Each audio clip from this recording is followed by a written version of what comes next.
Okay, hello again, everybody, and thank you for being here.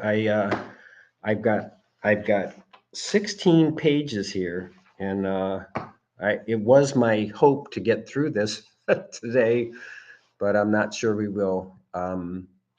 So just to try to put this into perspective, we had a discussion earlier about sanity, and and I think it's interesting to ask that question. What is sanity? What is insanity? And I think if you go to our book and you go to step 11, it is saying the only conditions under which you can use your brain with assurance is if you have asked God to direct your thinking, and you have especially asked that God divorce your thinking from self pity, self delusion, self seeking. Um, so that means that I am thinking insanely if I am not asking God to direct my thinking. And I'm not especially asking that the God divorce my thinking from all of the ego's BS, all of the self pity, self delusion, self seeking. From this vantage point, those are insane.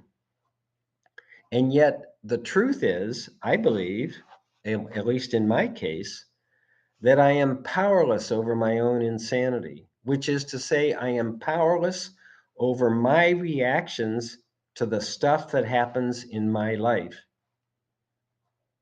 So, the only possible solution, if lack of power over me is my dilemma, then the solution is to gain power over me.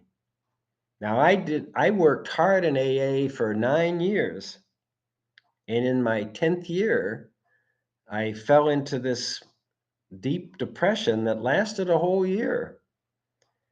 And looking back today, and looking back is one of the things that's going to come up today, it's when you are feeling okay about your life that you look back at these dips into desolation, because one of the chief characteristics of desolation is we lose perspective.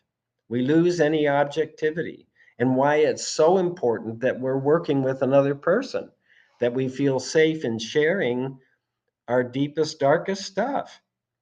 And I believe that the first task of sponsorship is making sure I try to build the other person's faith and trust that I'm not in any way trying to take advantage of them, that I build their trust in me, or I don't violate that trust. And honestly, I think it can take a year to get to know, for two people to get to know each other, where you start to trust that I can share, they can keep a confidence, um, or at least I'm not at risk if I put this information out there. Um, so now I don't want to lose my train of thought. So I believe there are these four big phases that we go through. One is getting physically sober. Two is getting mentally sane.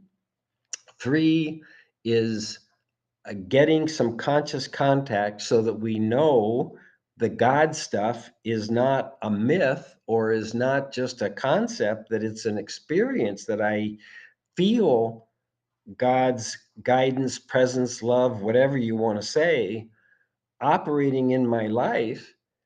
And then four is discerning, what's God want me to do with my life. Now this has been huge for me, because when step 10 says, um, here's what you're supposed to be thinking about all day long: God, how can I best serve thee? Thy will, not mine, be done. And you're thinking about, I'm thinking about, how can life best serve me? How can I make this stuff happen so I'm a happy camper? I think when I went through this depression, I was 73, early 70s. So 70 something years of trying to make myself happy and getting nowhere, because every time I would do what my ego told me to do to be a happy, that would make it happy, it lasted a brief amount of time before it presented me with the next thing that I needed to do in order to make it happy. In other words, its advice was, it wasn't bad, although my ego told me I got a drink. I need that first drink just to keep on going. That I couldn't live my life sober. I needed the cushion of alcohol. Um, and it was an amazing thing to see that how deeply I believed that lie. And in my case, I come into AA at 63 frickin' years old. And I think I'm a smart guy. I used to think I was a smart guy. I can't believe that I drank for as long as I drank and stayed away from Alcoholics Anonymous as long as I stayed away from Alcoholics Anonymous. I can't believe it. But I'm going to tell you this other thing, and I don't think I've said this before because I'm not sure I've realized it. So one of the things that Ignatius says, when you're in consolation, you're feeling okay, and what I've found is a very, very important component of the definition of consolation is when I am in sync with God's purpose for my life, not in sync with my ego's purpose for my life. My ego has some very, very clear directives for me, telling me what it needs and what it doesn't need in order to be glad to be alive. And every one of them is based on selfish self-centeredness, generally speaking. Um, Even when I'm being generous, I've got some ulterior motives usually. I want a return on my investment in some kind, even if it's, oh, he's a great guy. Look how generous he is, or whatever. Um, I don't want to lose my train of thought. So, consolation in sync with God's purpose for my life. And I know that because I have feelings of faith and hope and love.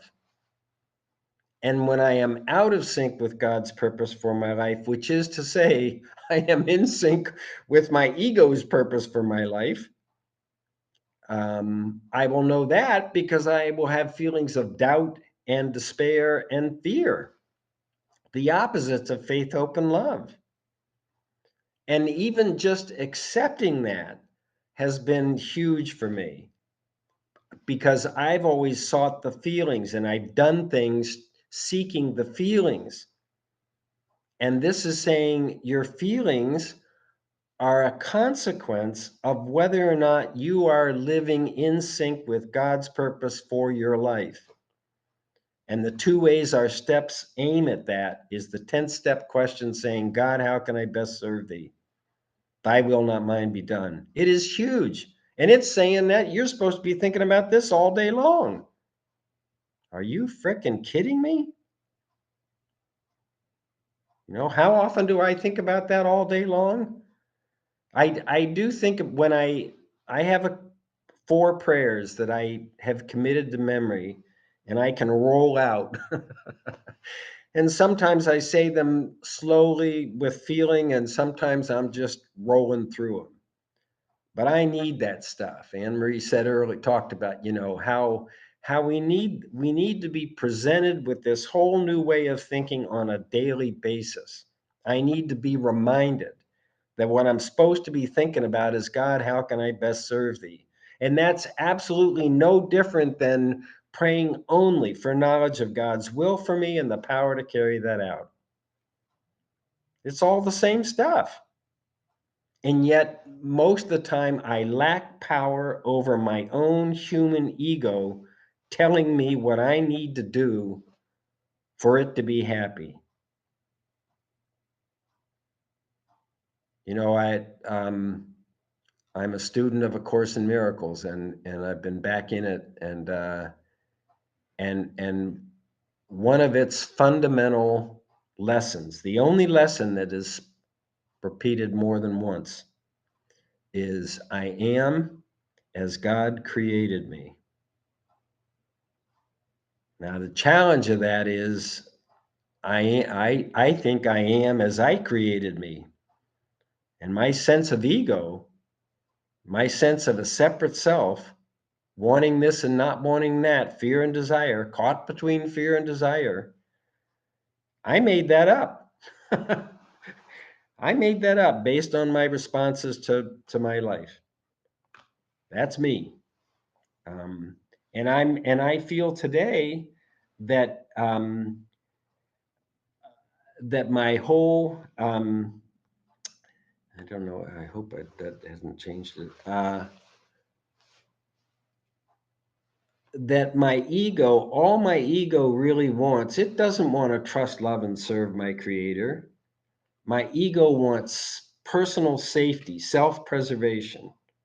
My ego wants self gratification. It wants to feel good. It doesn't want to feel bad as it defines it. And it wants self justification. It wants to justify all its behaviors. That's what my ego wants. And then Ignatius comes along and says, well, I don't think so. I think your primary purpose is to trust, love, and serve your creator and thereby save your soul. And it doesn't matter if your human life, it doesn't matter if your human life is long or short, rich or poor, healthy or unhealthy, honored or dishonored. Boy, that's one that, if the others don't get you, that'll get you. I want to have an honored life. I want people thinking well of me. He's saying that doesn't matter. What matters is, are you able to attend to the question, God, how can I best serve thee? So I guess I just want, let's see. So getting sober, physically sober, getting mentally sane, which means having the power to ask God to direct your thinking and divorce your thinking from self-pity, self-delusion, self-seeking, recognizing, I think a major part of steps 4 and 5 is recognizing the insanity of resentment, the insanity of fear, and the insanity of remorse. We talked a lot about the insanity of resentment. Line number one is, I'm unhappy, but it's not my fault, it's your fault. If you would behave differently, I could be happy. Line number two is, here's a really good idea. I'm going to hate on you. And when you feel it, when you feel my resentment toward you, you're going to go, what's this all about? You're going to look at your behavior and you're going to change, because nobody wants to feel my resentment. You're going to change. You'll be a better person. I'll be able to be happy, and the world will be a better place, all because of the wonderful positive power of resentment. And we say it's like drinking poison, hoping you're going to die, not me. Um, and then line number three is the worst of them. Um, I could never treat somebody else the way you're treating me. I could never do that, not me. That's the hardest one to see, and that's what we see often in column 4 of our resentment inventory. The insanity of fear is that I believe my ego's thinking. Physical, instinctual fear is a real thing that is necessary for human self preservation. I do not believe the soul feels fear other than it's afraid I'm going to ignore it all my life and it won't get a chance to do what it came here to do. Part of this is downplaying the human life and trying to upgrade the spiritual life or the spiritual quest or whatever you want to call it. So so fear, the book says such a profound thing. We put our fears down on paper. We asked ourselves why we had them. Wasn't it because self-reliance failed us?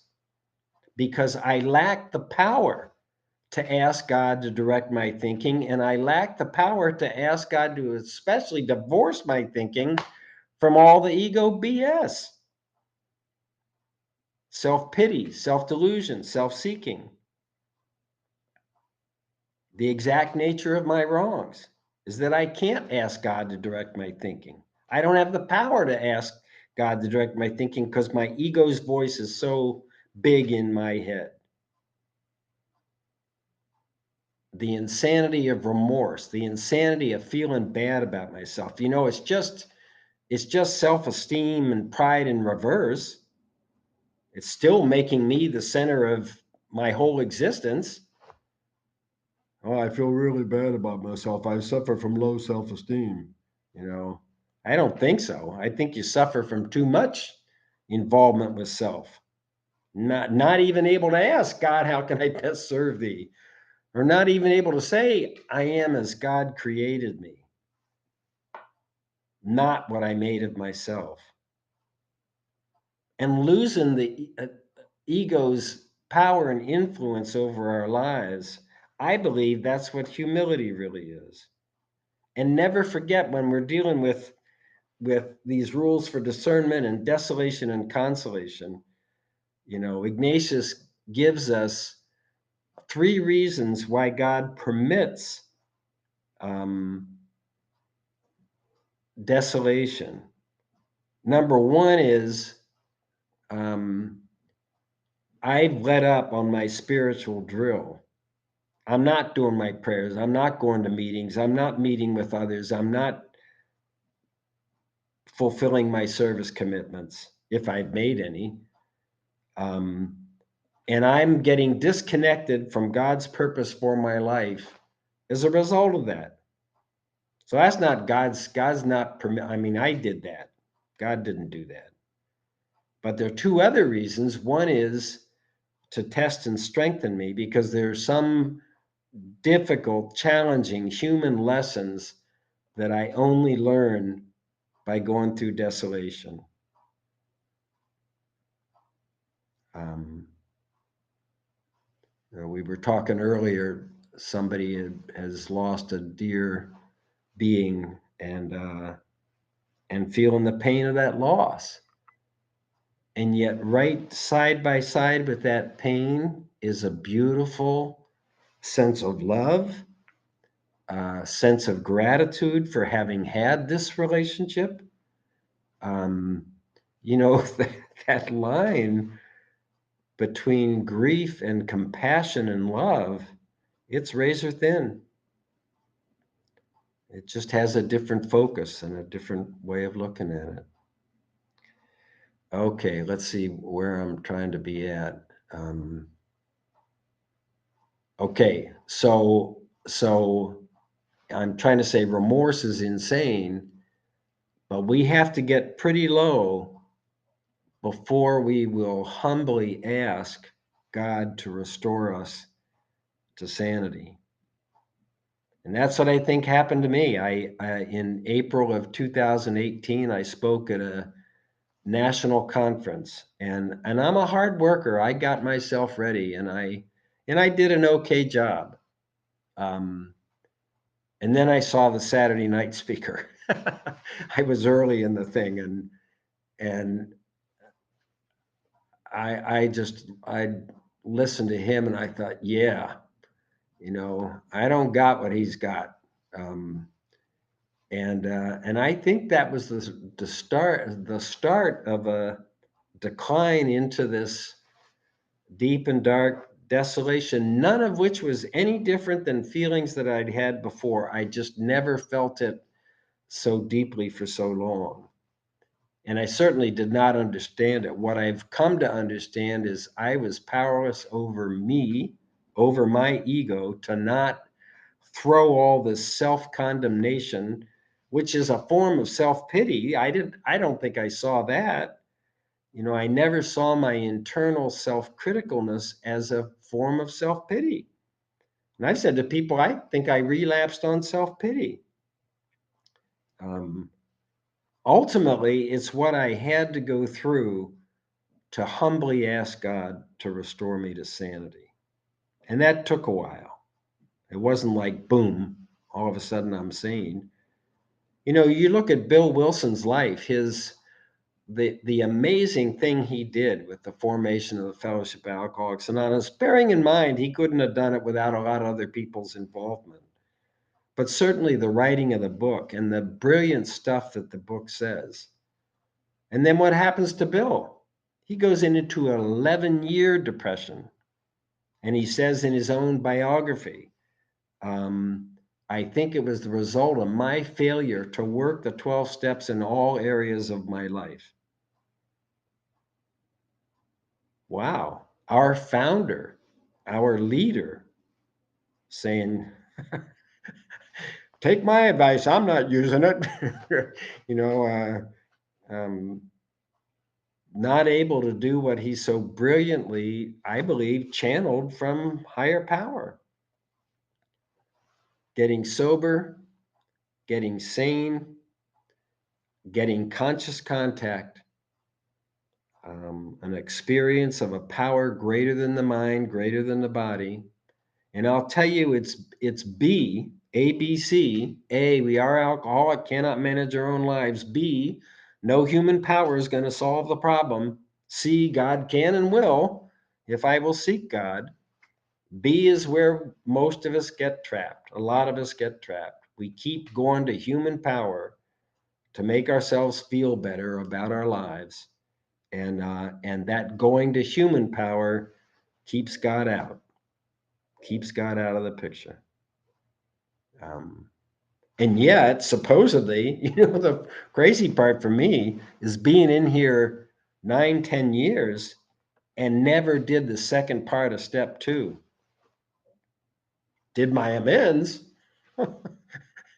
did all kinds of stuff, and never actually humbly weeping on my knees, ask God to restore me to sanity so I could better do thy will. The heart of this, all of this stuff for us is relieve me of the bondage of self that I may better do thy will.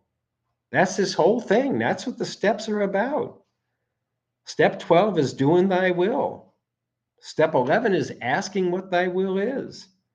Step 10 is getting the mind in a position to be able to ask that question by knowing what to do when we experience resentment, fear, or doubt, or remorse, or whatever. What's step 10? To pray at once for removal. That's the first thing. And the ego's there going, no, no, no, don't pray. We don't need prayer.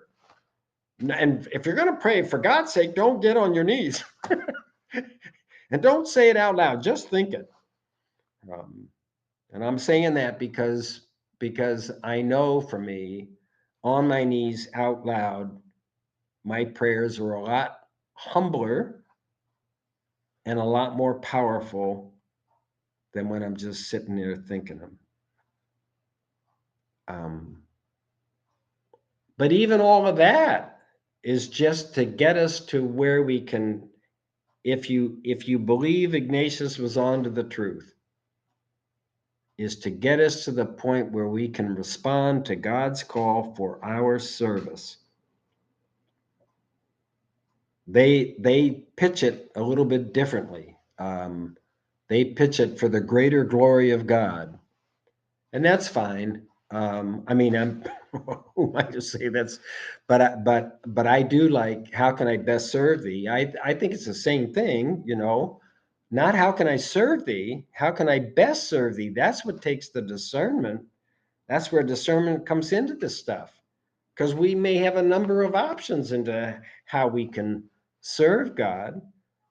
The question is, it's like the exact nature of our wrongs. It's pushy. it's not just how can I serve you, how can I best serve thee? That takes some work. Um, so for me, being in sync with God's purpose for my life, that's where trying to live in 10, 11, and 12 all the time. I view today I view 4 through 9 as the restoration to sanity. That's how I get restored to sanity, by detailing my insanity, the insanity of resentment, fear, and remorse, disclosing it to another, that's share with somebody, um, making amends if called for. We make amends for the harmful effects of our character, of our powerlessness over our character defects. And that's how we get power over our character defects, by asking God to help us in the making of amends. It's why one of the greater paradoxes in this whole thing is you need to make amends if you really want conscious contact. And you need conscious contact if you really want to make amends. Which comes first? Chicken and egg stuff. Um, we need them both. Well, I've successfully not even started on today's topic. Um, and so I think I'm going to run through what we're going to do, and then we'll do that next time. I'd like to meet again in 2 weeks from today. And that's July the 6th, and I'll send you out a notice. And I'll also recommend that you may want to have the book nearby, the book God's Voice Within. I don't know if you've got it, but it has a bunch of stuff. He's just very good.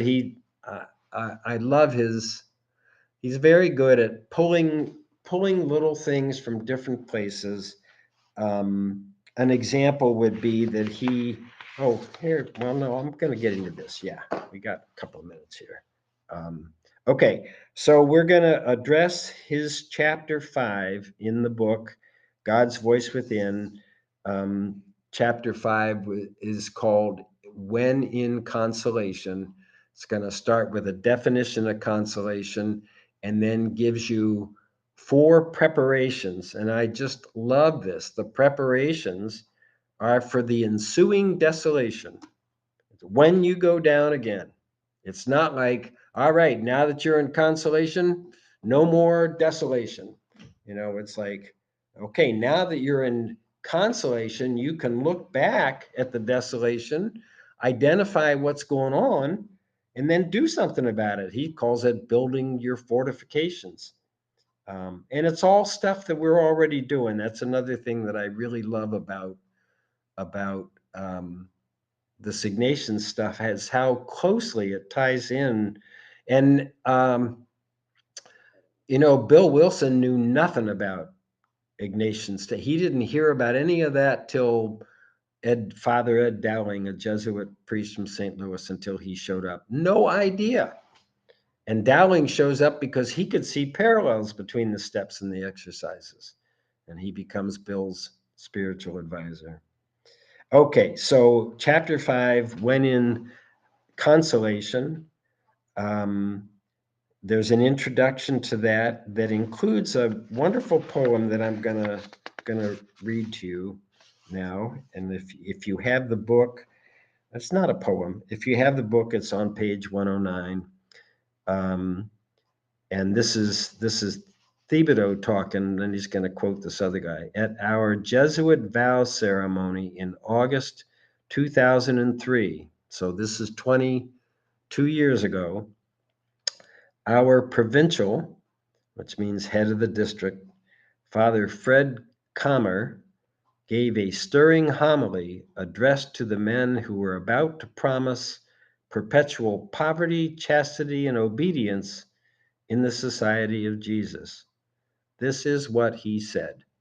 So it's on page 109.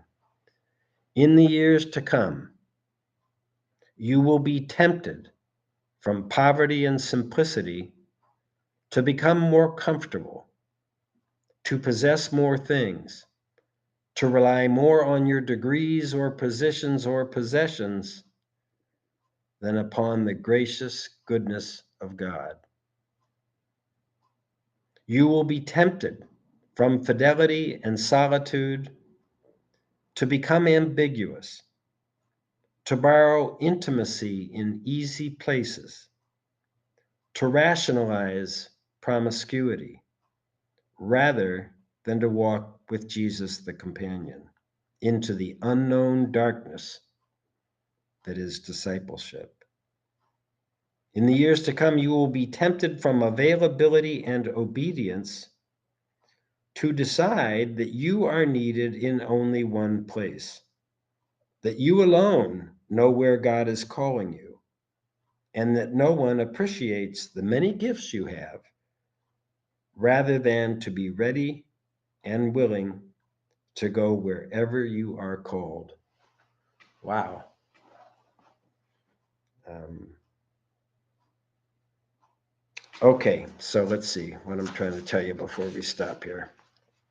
So we've got 7 parts that we're going to go through.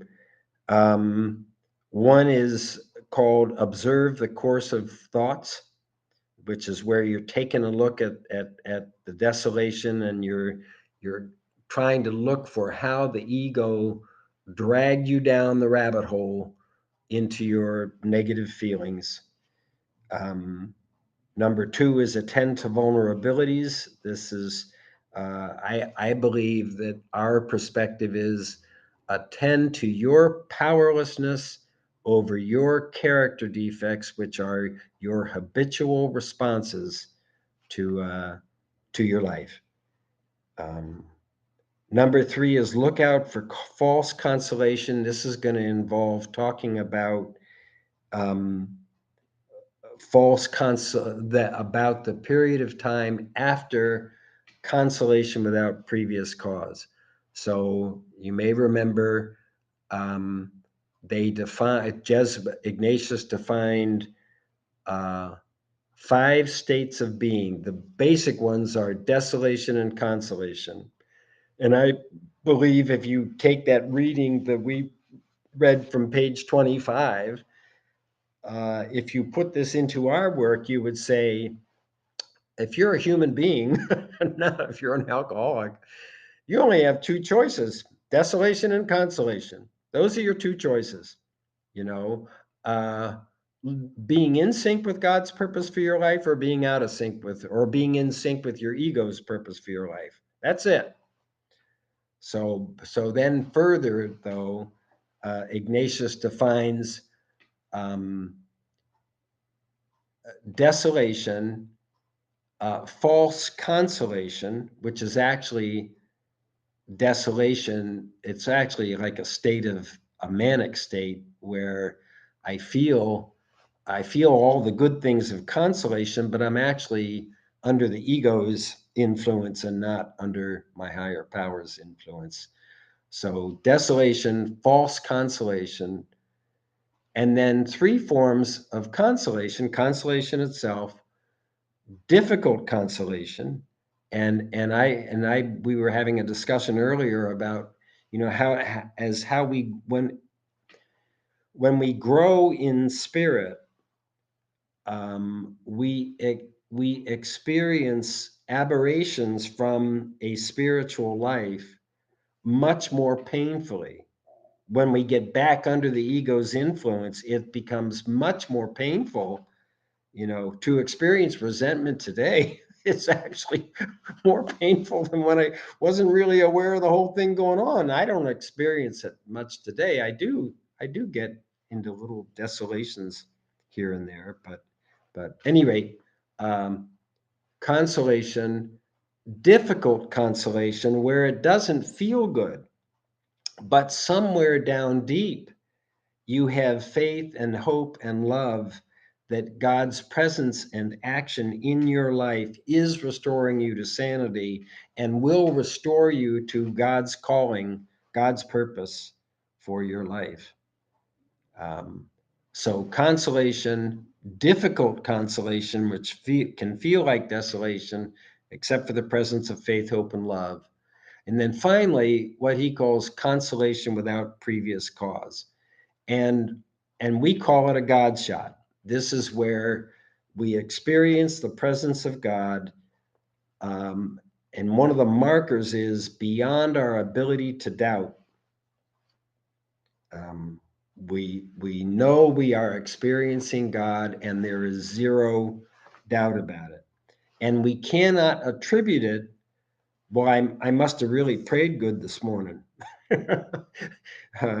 I must have done a good service commitment there. That's why I'm feeling this. We can't attribute it to. I mean, that may be true. I always feel the day goes better if I do a decent prayer period early in the day. Always goes better. But this is where I can't attribute this experience of the presence of God to any particular event. Any rate, this section, look out for false consolation number 3. Um, he says, if you get a God shot, if you get consolation without previous cause, do not make hasty vows, is what he's going to call it. Make sure that you're careful in your discernment process. So that's number 3. Number 4, he calls seek God's presence in the painful moments of your past. This is looking back at desolate as a previous experience of desolation and trying to find how it went down. I was starting to say, you know, I saw this guy. I believe that I was just beginning in my conscious contact, and and when page 164 says you cannot transmit something that you haven't got, so see to it that your relationship with God is right, and you're going to have a great life. Um, I think what I was seeing a guy come out of strong conscious contact, and I was realizing I didn't have that yet. I feel it today. I feel it more than I've ever felt it. But this was a while ago. This was 6, 7 years ago. Um, and I do believe the outcome of going down into this honking, horrible desolation was, uh, I don't doubt my conscious contact today the way I probably would have before. Okay. Uh, Seek God's presence in the painful moments of your past. And then the final 3 are, he calls them 2 helpful ideas. One is mentorship, we call it sponsorship. One is journaling, we call it writing. They're a fundamental part of our work. Then he has prayer exercise number B, observing past desolation. It's a good exercise that I'd like to run through. And then finally, number 7 is the end, ready for discernment. He's get the whole purpose of this book, all its 200 something pages, is to get us ready for the process of discernment, which is nothing more than step 11. Nothing more than trying to answer the step 10 question, God, how can I best serve you? And the step 11 inquiry, um, praying only for knowledge of your purpose for my life and the power to carry that out in spite of my frickin' ego.